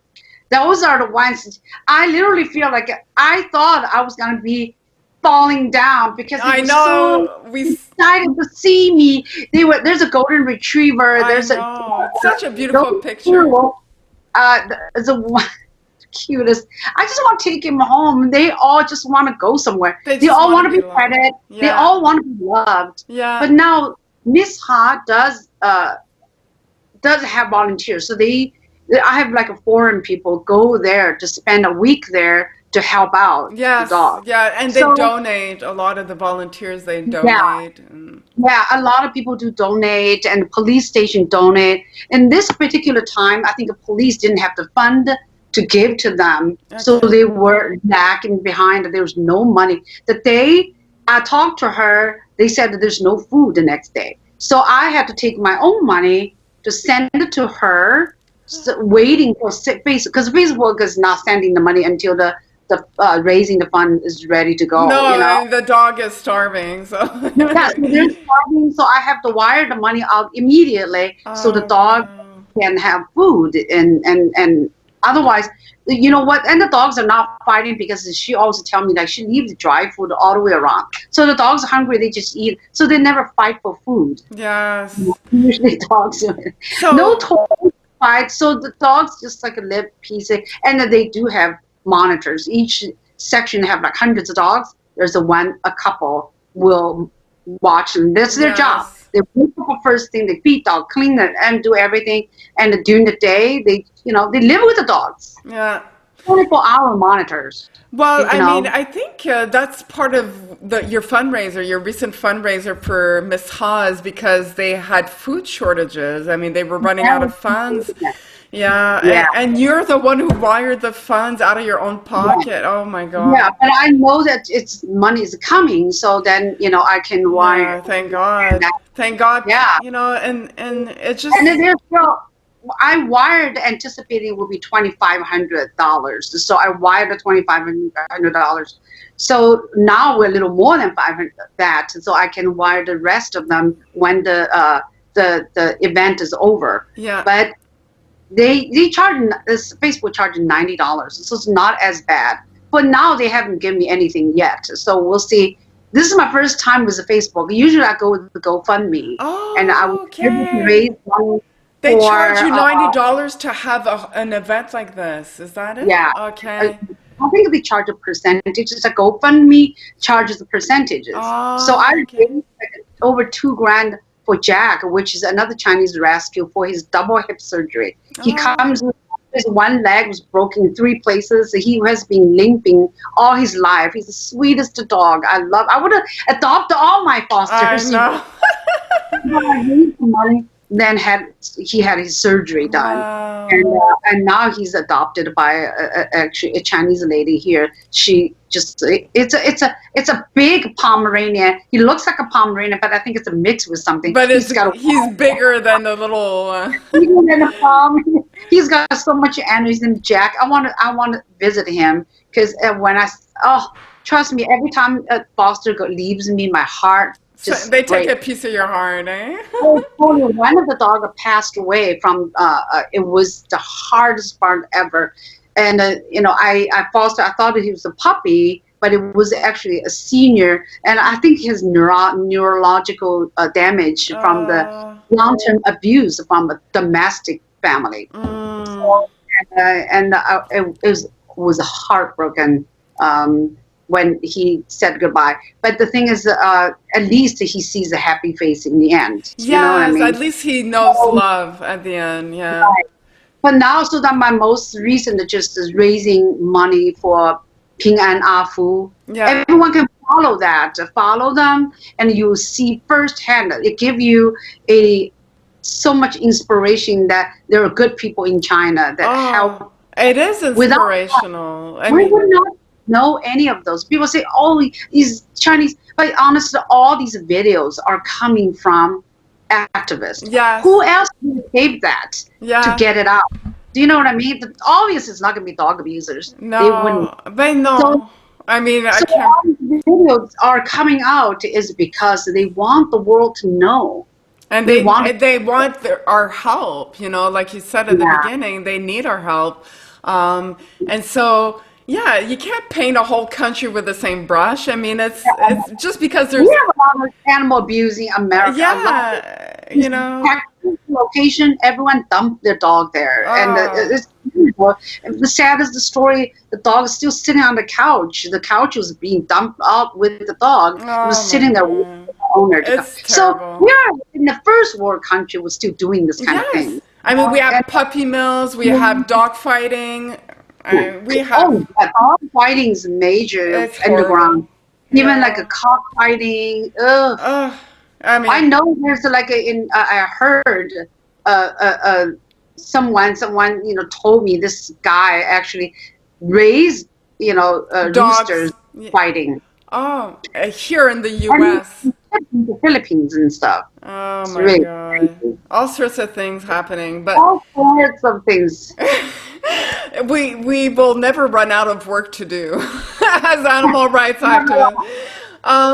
So at this point, I guess we want to talk about kind of the goal of my podcast was obviously to learn about the issue and understand the dynamics and how we can help. Because often I just learned about the cause only two and a half years ago. So not that long ago, and I noticed that I think this is the gang one strong lady. That's you. You're always growing. Well, animal rights. Well, it's a cause that, like you, it just tugged at my heart, and there's no way I could move away from learning about this and do nothing. And so I was like, what can we do? Because we're over here, and it's happening like 8,000 miles away from us. What can we do to really help, And I felt like on Facebook, all I kept seeing is the same petitions being circulated. And I'm like, is that really helping? I don't think so. Petition doesn't do anything. I mean, nothing. not for foreign countries. And that's another issue is like people are like boycott. Boycott China. I'm like, good luck boycotting China. I mean, how the hell are you going to boycott China? Everything you own in your house. Yeah. Well, I will always tell people, adopt, don't shop. Adopt. Yes. Number one. If you cannot adopt, then you volunteer. Yes. If you cannot volunteer, you donate. Yeah. So if you donate, you cannot donate, you get the word out to help others. Like, for example, help others facilitating dog share and get the dogs adopted. Like for example, if someone said this dog needs a home, try to find a home for the dog. Ask your friends, actively doing things. There are a lot of keyboard warriors. They just typing, okay, that's it, I did my thing. That's what Dutu gets really mad is a lot of people claim they rescued the animal, but they didn't. They just got the dog and dumped it to him. Now become his responsibility. Yes. Like you didn't rescue the dog. If you rescue, you put the money out. Yeah. You help. You take responsibility. Yeah. Responsibility. So you did a good thing, but you didn't really rescue the animal. No. So take your wallet out and put some money out. Yeah, put your money where your mouth is. If you say you claim to be an animal rights activist, you claim to love animals, but then you're not willing to do the work. Right. Yeah. But my point is like if you don't have all the money, like right now I'm tight in money. Yeah. I've got issues, with lawsuits, and I have people scamming me, and I'm too nice and innocent to believe in the people I believe. I have no money, but I can raise money from other people to help out. You know what I mean? No, that's it. A lot of people have all sorts of excuses, but I mean, at the end of the day, you don't need to be a millionaire to make a difference. You really don't. You use your influence, and someone like you has great influence because you're very well known and respected. But even like anyone can jump on, like you shared a fundraiser. Well, they can share that and like see if other people are willing to give. There's always a better way to help than sign petitions. I mean, I'm not going to diss petitions because there's some that are very good and do sign them because it's something easy to do. Try to make sure that it's a legitimate petition and that it actually has a plan, like a plan of action and it's going somewhere. But there's so much more that we can do, and you just highlighted all of them. You can donate, you can adopt, you can, share, you can volunteer. And volunteering is a great way, and I volunteered for my local SPCA. I also donate to my local SPCA because, you have to start at home. We have so many abused animals here in our own city, so that I want to support the work that's being done. But I also volunteered with HSI International because lucky enough, they have their office in Montreal where I live. Nice. And so if you would take the time to volunteer, I know you have and I have, but it changes you. It really does. And you see the transformation of the dog when it's not trusting you and it's fearful, and then the more time goes by, the more it becomes acclimated and starts trusting you. And then next thing you know, the dog is completely like 180 transformation. Yeah. And so that's... Absolutely. I totally agree with you. The thing is, like, you can share on your Facebook, that's great, but really touch your heart is when you really have the connection face to face with an animal. Yeah. That eye and eye contact changes your life, changes your soul. Yeah. And I always say when you're there, you're evolved. Yeah. See this sense, like, right, the energy that you are one with the animals. It's so different than you just on a computer looking at the dog picture. You don't have that emotional connection. Yeah. Right. And it changes you forever. So I believe animals are our best teachers. Yes. They teach us what empathy means, what compassion means, what truly love means to each person. Back in the days when I pray, can I get love? Can I get this? Now I would say, how about this world? All these innocent beings get all the love they need. Everyone needs love, not just myself anymore. No. Once you connect with another being, especially the animals that does not give you, like, cannot be reciprocity. Like, okay, you do good for another person, you expect that person to do good for you. But animals, when you give, it's you unconditional. give all in expectations from the animals. Yes. This is true love. Pure it's love. infinite. That's a pure. That's that's called unconditional love. That we human really need to learn from animals. Absolutely. That's where it's coming from. I so agree with that. And I often say it, animals are our best teachers. And, they are.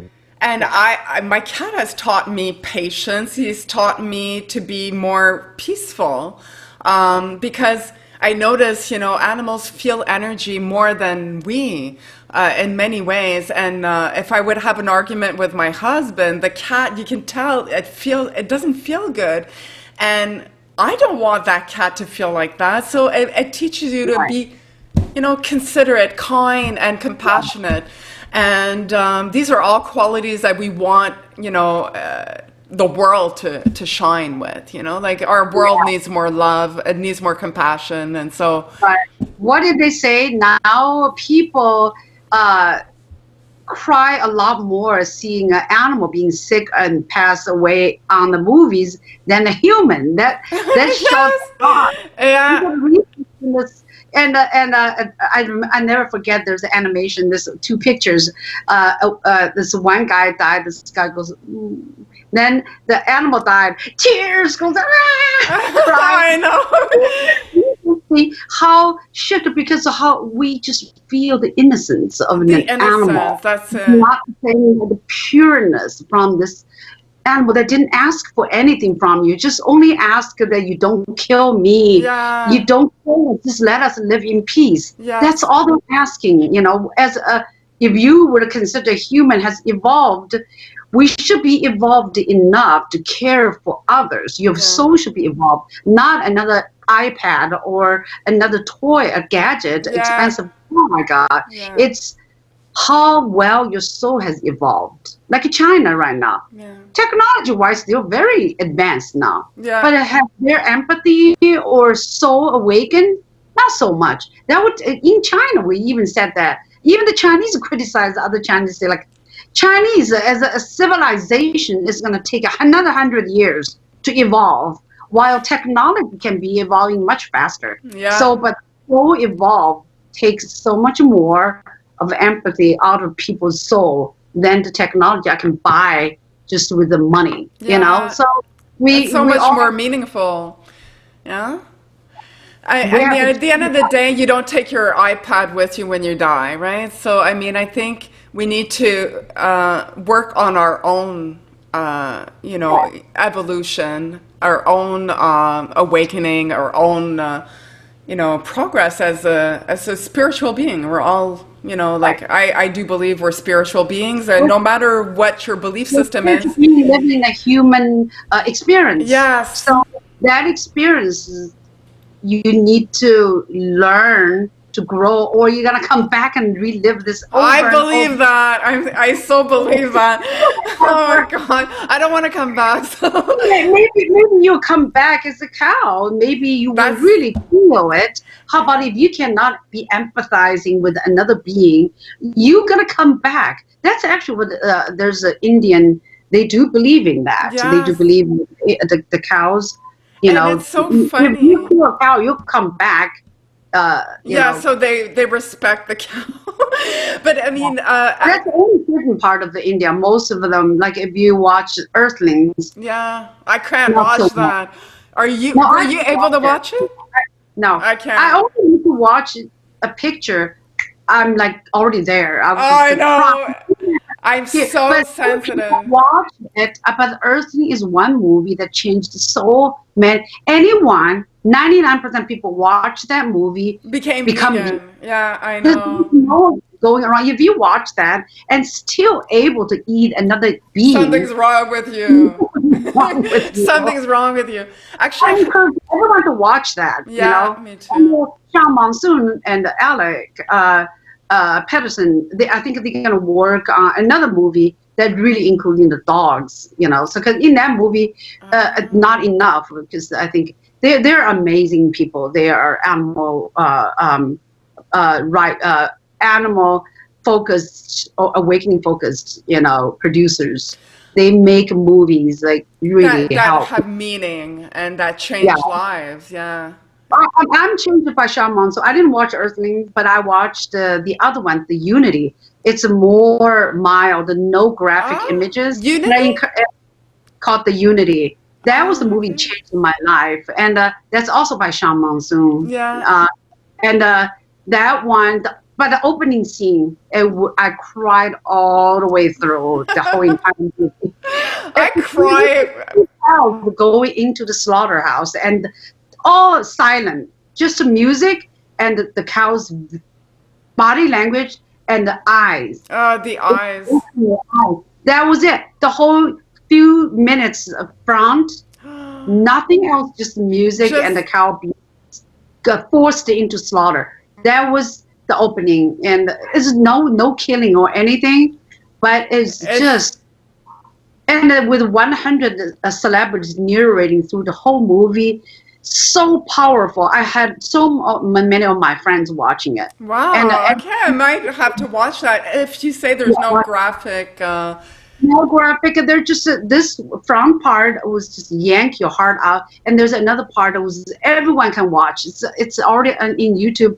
The clips of this mama cow chasing the baby when he took the baby away. That was the two clips. Like the dairy and the dairy industry, they ripped her. And then there's another part that was the Chinese, like they eat fish when they're still alive. That was part in the end. They cook them, and then the fish is still alive. Their body's cooked. Their head is still moving. Oh my God! Okay, but you know, but those are only three. But no, like a slaughtering, like undercover, like the one they did for what's the other one? The Dominion? No, I didn't see that one. The Earthlings. That's yes, I know.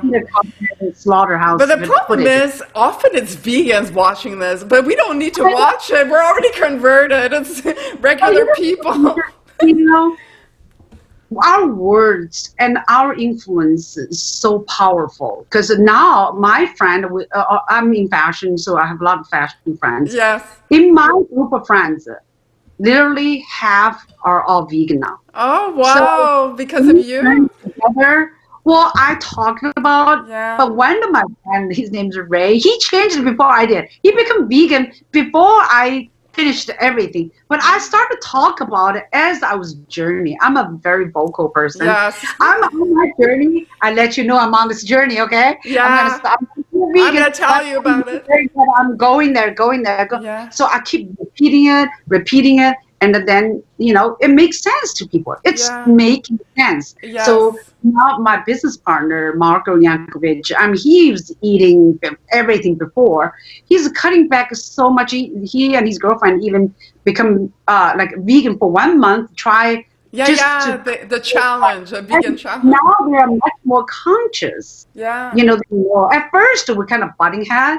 Now it makes sense because he has 3 cats. So he loves these cats unconditionally. So those are the ones that has animals are easier to shift. I think so. Even differently, And often I'm told, because I'm in Montreal, and there's a pretty strong vegan community here of animal rights activists, and they're like, but why are you so hell-bent on ending the dog cat meat trade? I mean, why not focus your energies on, ending the meat industry in your own country? But I'm like, well, yes, I want to do both, obviously, but I think one is much more realistic in my lifetime, and I feel dogs and cats are like gateway animals. Right. They teach us through their companionships, through living with them, that animals have feelings, and you see their personalities come to life, and then you very quickly start understanding that all animals are really like that. Exactly. That's how I become. First to start with dog, then you start to realize, well, what about pigs? Yeah. So what makes that animal different, really? Yeah, it's harder to see meat is a murder. Yeah. So in the end, people always say, what about the children? Why don't you fight for children? You can't fight every problem in the world. There are plenty of people fighting for children. Yes. It's not right. Exactly. People fighting for cancer, fighting for diabetes. Yeah. You have a calling. Every person have a calling. Yes. And our calling is to try to fight the dog meat and cat meat trade. And inevitably, I'm going to bring up other animals. Yeah. Do you know what I mean? But that's it. We have a third way to other animals, like dog and cats. We're so accustomed to as a domestic. Yeah, because we pet. shared our life with them, and that's the marked difference is that most of us have not had a cow as a pet, growing up. But most of us have had a dog or a cat, and so we can relate to those kind of animals, and it opens your heart and your compassion to all animals, I think.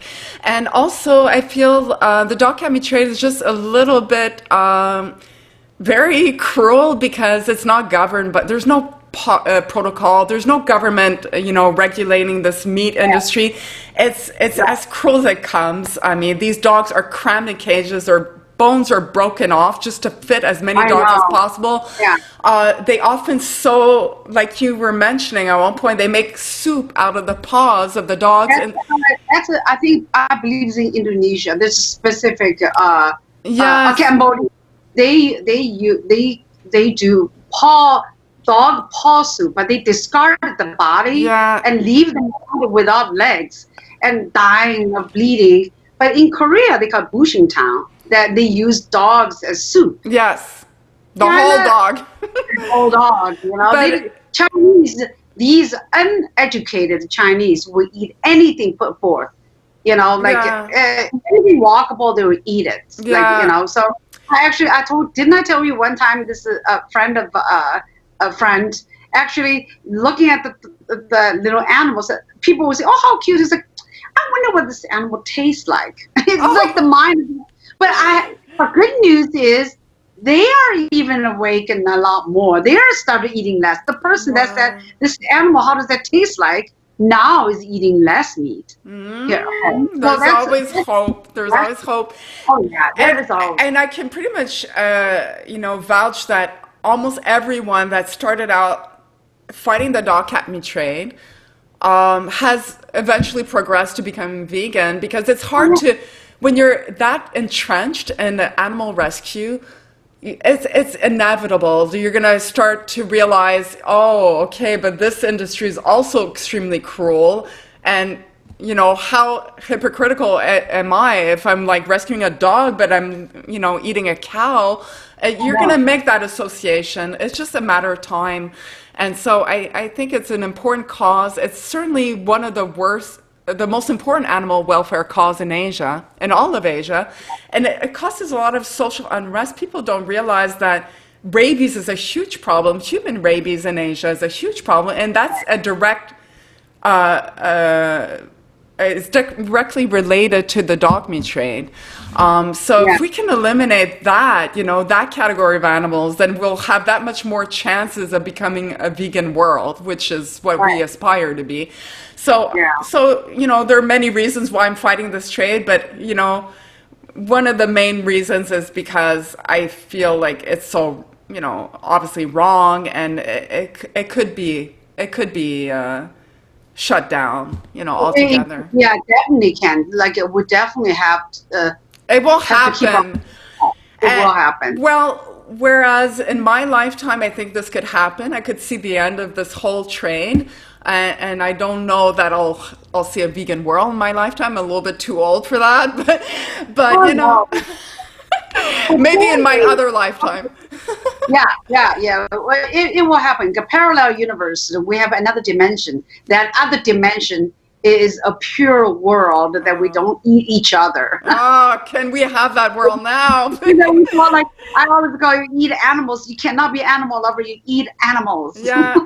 I love my friends. I don't eat my friends. No, I don't. I used to say when I became vegan as a 15-year-old, I'd say I don't eat anything with a face. That's great. Or that comes from something that had a face, So. Or how about there's a mother. I don't eat anything with mother. Yeah. It's just, my friend also recommended a documentary called My Friend's is Octopus. Have you heard of that on Netflix? My Friend is an Octopus? Or about octopus. Okay. You got to watch that. I haven't had the heart to watch on that. Netflix? Okay. My teacher or something like that. This one guy spent 1 year of time under the water, form a bond with this particular octopus. Learned so much, and then a friend of mine recommended that he still eats animals. He was like, I think I'm not going to have, I don't think I can eat an octopus anymore. See, this those at least the octopuses are off his plate. It's progress. The octopus actually touching the hands of the person, and I didn't know that he can hide herself. And I didn't realize the octopus will give birth and die. I didn't know that. No. So what a great mother. A lot of mysteries still out there for us to uncover. So much to learn about animals. We're so ignorant, or we're so arrogant to think we are the ultimate. Yeah. Other animals are stupid. Not but so they have intelligence so much more than humans sometimes. We just don't speak the same language. Yeah. They speak their language. That's bottom line. That's exactly right. Everybody's laughing at a human right now. Well, I often say I prefer animals to humans, and I'm sure a lot of people would agree with that. I said that many times. That really offends some human. Like if they don't understand animal, like a vegan, they don't see that as how dare you say that. I know, but I'm like, it's a no-brainer, really. No-brainer, because my dogs love me and they're always by my side. They would not try to eat me, that's for sure. No, and they don't try to manipulate you. Because I was touching her the wrong way, just teach you a lesson, but she's not eating me for food. No, that's it. She'll bite maybe, but that's it. Well, I guess we're gonna wrap it up. And is there anything you would like to say? Parting words to viewers. I mean, most of the viewers are dog cat meat trade activists, and you've been part of this cause for many years now. So, do you have hope for a hopeful parting message for our guests? Well, the parting message is just don't bash a whole entire country. Number one.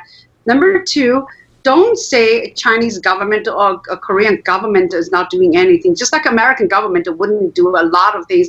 You need to hit the local government. That's where you're going after. Okay. You're going to cities, the city government, who's the governor of the city, that you're the one to make the changes, not the U.S. government or Chinese government. They're way too high to care about the local issues. And dog eating is still a minority in China. They're only in certain regions. So can be changes through the local government. Yeah. And two is we need to work together, not against each other. Amen. We're here together. Stop calling other people out. Nobody's perfect, so you should not be telling other people you do it right or they did it wrong. No one is right or wrong. Everyone makes mistakes, but ultimately what they have done for the society, for the dog and cats, for the animals, more than you have ever done. So if you know they do more, stop yapping. Yeah. Do something. Put your money where your mouth, your keyboard is. I so echo that sentiment because it's pretty dark. So there's a dark side to rescue, and unfortunately, some people just are hell bent on darkening someone's image to maybe benefit. I know that some nonprofits have put out some slander campaigns, honestly, in the hope that they would gain their donor base. It's very, very sad to say, but a lot of these rescue groups are in it.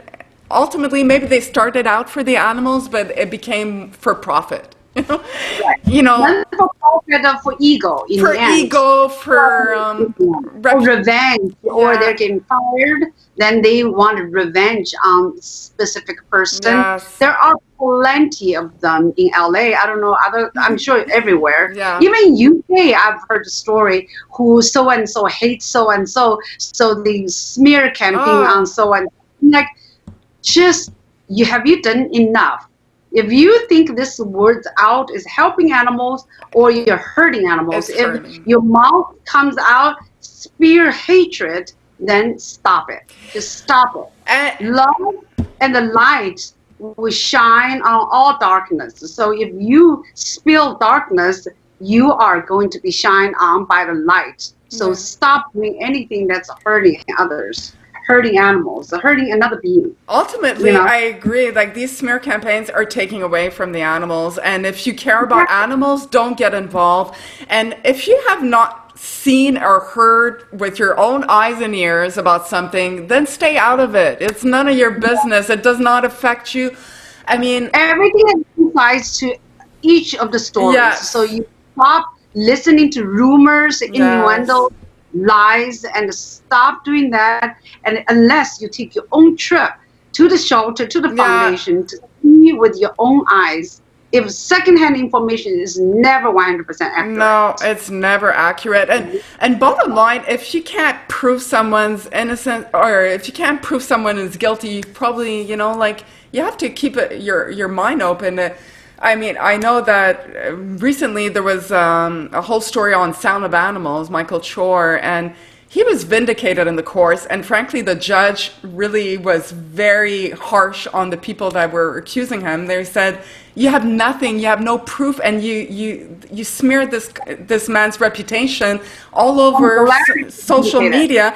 And ultimately, what happens is people stop giving to those organizations. The dogs no longer can be cared for, and I have all the dogs still in China with Animal Hope and Wellness Foundation. All the money spent on defending your innocence. And for these instead of helping the animals, people that try to sell the story to LA Times, and these were the ones that used to work for Animal Hope. Yeah. Now they bend the story. They used to defend him. Now they bend the story to their liking. Yeah. And so now, what do you get out of it? Nothing. You think you saved the animals? You didn't save a single one. Now the funding is depleting. Yeah. People are not donating because they're putting doubt in people. So animals are suffering in China. The last few years, we're not able to go there to save animals because of all these people. Because of slander campaigns. I mean, we have over 100 to 200 dogs in China from Animal Hope and Wellness Foundation needs to be transferred to here, but we need the funding. So it's all about animals. People just don't understand that. These people are just awful people. Yeah, so stay out of it. That's the last word. I mean, I would say, do your thing, do your research. If you don't feel good about an organization, don't give to them, but don't jump on the bandwagon of perpetuating lies and rumors. And frankly, I read all those articles. There's nothing, there's nothing in them because they have nothing. Yeah, it's all bullshit. I mean, you want to go undercover, you risk your life to go undercover. Yeah. You probably have to pay the butcher to say, I pretend I'm the butcher. Myself, I'm going there to buy the meat. How do you think anyone would let you in under the cover? It's ridiculous. It's impossible to let you in. They will kill you. They're mafias. Yes, exactly. Thank you.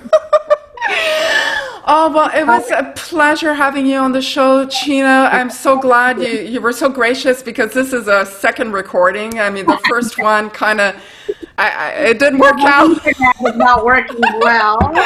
And I was busy doing other things. So yes, I'm glad we had a great conversation. Yeah. And I hope any of these messages, if anyone can listen just a part of it to have a good understanding what we can do for the animals. Yes. That would be great. And if my words are thinking just a little bit, touch your heart just 1 millimeter, then it will be great. The world's better off for it. Absolutely. Exactly. You're a fine example of what, one person can do, and I applaud you for everything you've done over the years and continue to do. Great. You're amazing. I love you. Yeah.